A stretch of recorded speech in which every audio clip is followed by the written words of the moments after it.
Good morning. This is Father Stephen Kelly from St. John's Church in Detroit, and we're continuing our series of daily morning meditations where we generally look at one or another of the lessons that are assigned for morning or evening prayer, what is known as the daily office lectionary. Today for Thursday, let's take a look at the lesson that's assigned for evening prayer from the book of the Acts of the Apostles.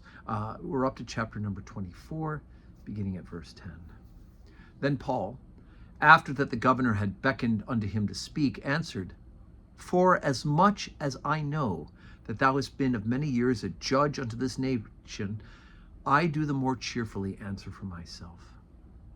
Because that thou mayest understand that there are yet but 12 days since I went up to Jerusalem for to worship, and they neither found me in the temple disputing with any man, neither raising up the people, neither in synagogues nor in the city, neither can they prove the things whereof they now accuse me.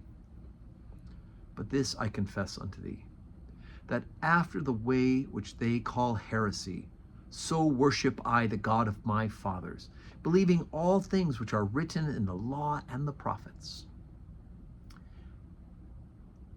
and have hope towards God, which they themselves also allow, that there shall be a resurrection of the dead, both of the just and the unjust.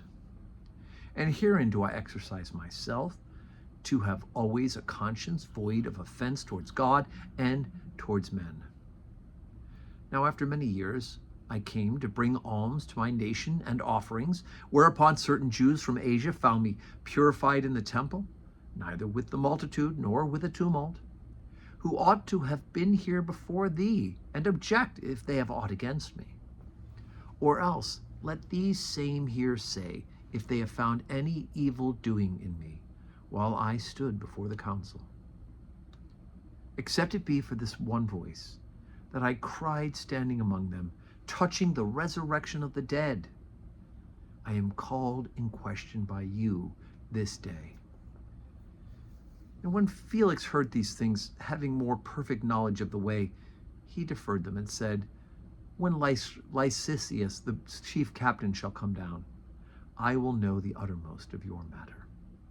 And he commanded a centurion to keep Paul and to let him have liberty, that he should forbid none of his acquaintance to minister or to come unto him.